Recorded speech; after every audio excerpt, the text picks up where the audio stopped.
I'm Colonel Bertil van Geel. I've been flying F-16s for more than 20 years in the Royal Netherlands Air Force. And right now I'm working for NATO headquarters in Brussels. And I can tell you I'm delighted to be here for such an international audience. I understand people from almost 100 countries study here. And I think that's great. It's a great way to interact. And it's at least one step on the way to world peace. And let me also congratulate you on the first TEDx you are organizing, because I think it's a great event which can give you new ideas. Yeah, give yourself an applause. Okay. I'm standing here in uniform as a soldier, as a military man, and you might think, after having heard the story from Mr. Art Bos from Masterpiece, that we are the opposites, that I prefer fighting instead of making music. Well, that's not the case. I have two lovely children, about the same age as your age. They play very good music, and I love to hear that music a lot better than I love to fight. But sometimes we have to. World peace has not been reached yet. So I'm going to share two ideas with you this afternoon. First idea is that NATO is there for peace, for a better peace in the world, and not to make war. And the second idea is that we should care more about defense. We should focus more on defense than we are doing right now. Because although we all cherish the day that people like me in uniform are not needed anymore, that's not the case. I'm going to bring you back now to where my story began, and then I'm going to tell you something about NATO, where 28 nations sit at the table in Brussels and debate about making a better world. It started in 1965. I was born there in Germany. My father was a soldier in the Netherlands Army, and he was stationed in Germany because at that time it was at the middle of the Cold War. And everybody expected that if the Russians would attack us, NATO soldiers would have to stop them in Germany. So thousands of soldiers from the Netherlands, along with thousands of soldiers from all other NATO countries, were stationed there. Now my father believed in democracy. He believed in the freedom of speech. He believed in the rule of law. And he also loved adventure and comradeship. That's why he joined. And when I grew up, I started to have those same values. And besides having those same values, I also loved the adventure and the comradeship that my father had. So I decided to join the armed forces as well. Not in the army, but I joined the Air Force. I went to pilot training when I was about your age, and when I was 22, I received my pilot wings in the United States, and I started flying F-16s. And I loved flying, and I still love flying. But right after I got my wings, the Berlin Wall came down in 1989. The Cold War was finished, and I was like, hey, do I still have a purpose? Is my job still valid? And is NATO still a valid organization? Well, fairly soon after that, we found out that indeed my job was still valid, and NATO is still a valid organization. Now I'm going to bring you back quickly to the period before NATO was founded, the period where your grandparents lived. And that's World War I and World War II. And as you know from history, World War I started 100 years ago. And that seems quite a long time ago, but if you think of the whole human time, 100 years is just a blink of an eye. 75 years ago, we had World War II. The Germans invaded the Netherlands, and they invaded all other kinds of European countries. During World War I, 6 million people were killed. During World War II, 55 to 60 million people were killed. That's unimaginable in Europe right now. We cannot imagine that the Germans would invade us tomorrow, next year, or in 10 years from now. It's not going to happen. We cannot imagine as well that complete cities would be bombed, where hundreds of thousands of people would die on a single day. Well, that all happened here in Europe 75 years ago, and we should be really grateful that it's not happening right now here in this place. But as Mr. Art Bos already said, it's happening in a lot of other different places in the world. And like he said, and like I say, sometimes we need to do something. We cannot accept those things to happen. So after World War II, NATO was founded. NATO was founded in 1949. 12 countries joined. The United States, Canada, and 10 European countries, also the Netherlands. And the first Secretary General of NATO, Lord Ismay, he said, NATO is founded to keep the Americans in, to keep the Russians out, and to keep the Germans down. And what he meant was to maintain the peace in Europe. And those 12 countries decided that if one country would be attacked, all countries would do something about it. They would help that one country. An attack against one country would be considered an attack against all countries. With NATO, also the Warsaw Pact got erected. And for 40 years, we had a Cold War. Luckily, that war remained cold. That means there never a clear fight between the two entities, and that would have caused a World War III did happen. Luckily. And after that period, in 1989, like I already said, that wall came down on the 9th of November. And I can still remember that day. And for a lot of people, especially the people in Eastern Europe, it was a day of joy, where they finally could travel again freely to Western Europe without being shot after climbing over that wall. And then for a brief moment, it was like, hey, did peace finally arrive here in this world? Well, yes, in some parts of the world. But shortly after that, problems started in former Yugoslavia.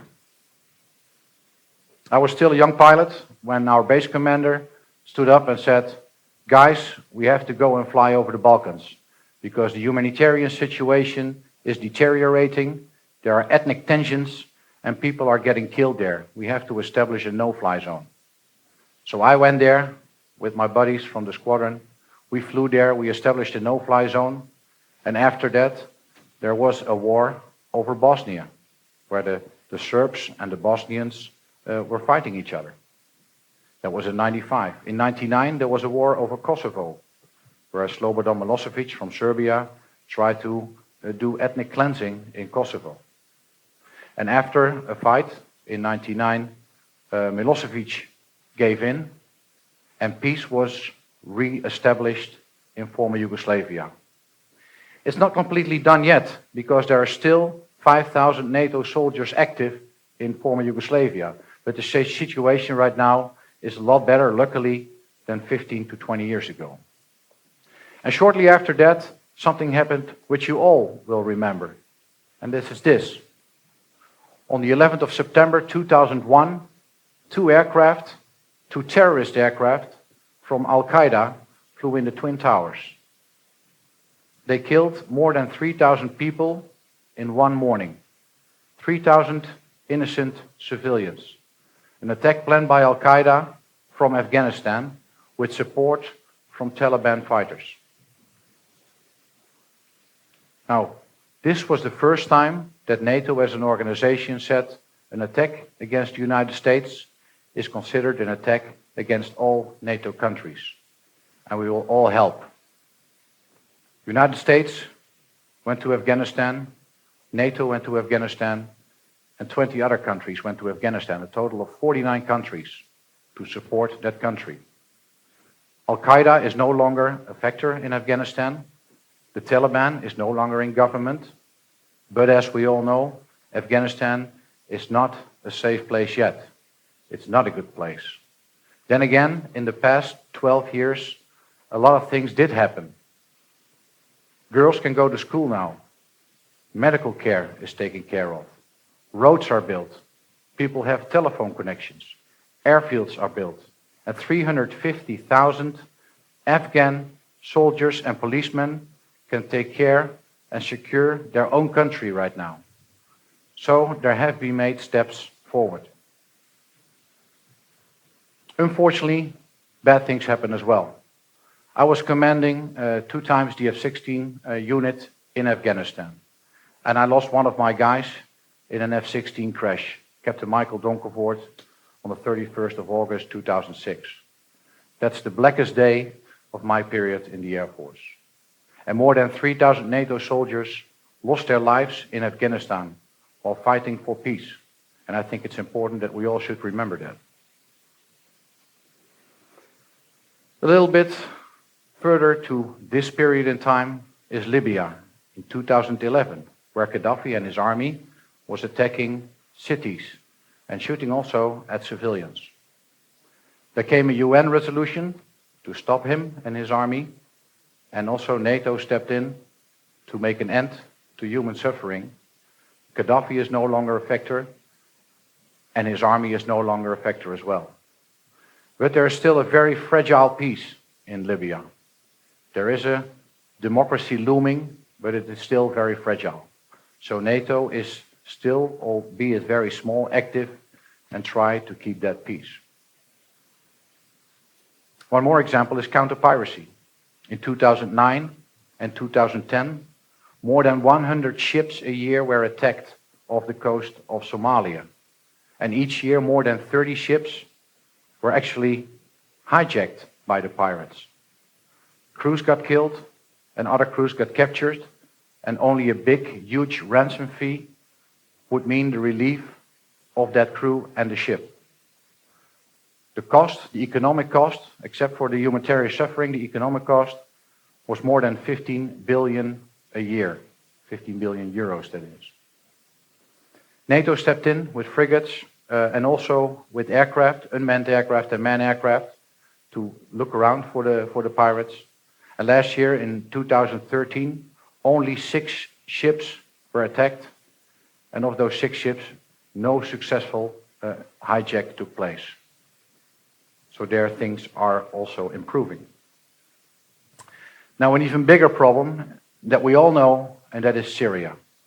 More than 100,000 people have been killed already in that terrible conflict, and there's no end in sight.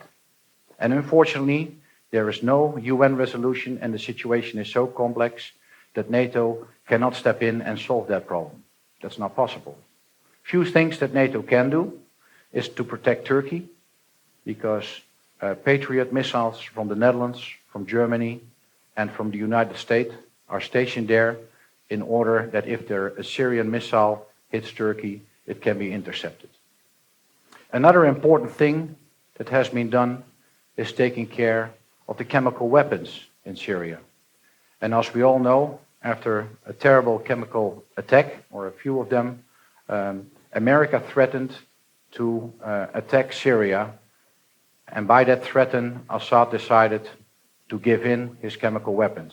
And this is right now taking place. Chemical weapons are being taken out of Syria and being destroyed. And right now, in the last couple of weeks, I've been working together with 28 other nations, and also Russia, to get these weapons out of Syria, and together, NATO and Russia, former enemies, together escort these weapons to be destroyed. I guess enough examples of what NATO did in the last 20 years. These are all NATO countries, 28 NATO countries right now. We started off with 12, then 16, now 28. And it looks, because NATO is appealing, that more NATO countries will join in the fairly near future, which I think is a good thing.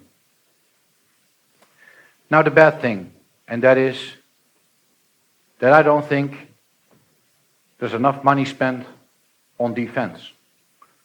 If we look at the defense in the United States, 4.5% of their gross domestic product goes to defense.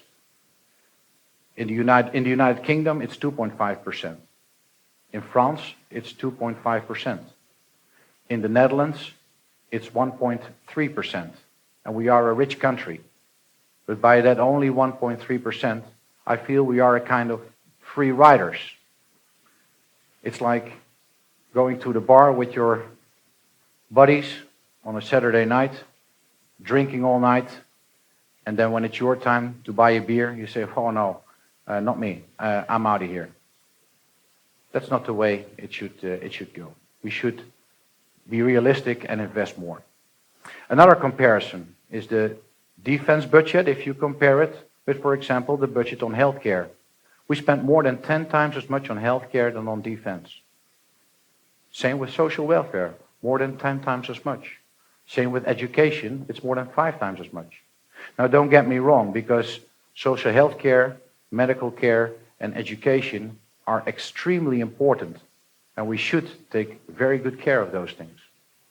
But without security, the rest is almost not important. So that's the point I like to make. Now finishing off, what you see here on the slide is 28 countries sitting around the table. 28 countries, an organization that is 65 years old, but definitely not ready to retire. A lot of those countries were fighting in the Second World War or were opposites in the Cold War, and now together. And I think that's a great step. NATO has also partners. Russia I mentioned, Japan I mentioned, but also Australia, New Zealand, and the countries around the south of the Mediterranean, which is also good because NATO is a global organization. I care about freedom, about democracy, about human rights and these values. And I think they are worthwhile defending. So I think defense matters, and I think NATO matters too. And there's one thing what you can do, is to strengthen the debate about defense. Realize that defense in all its different forms is important. So care for that debate, and if it's election time, look at who cares about defense. Thank you all, and thank you much for this great opportunity to speak to you.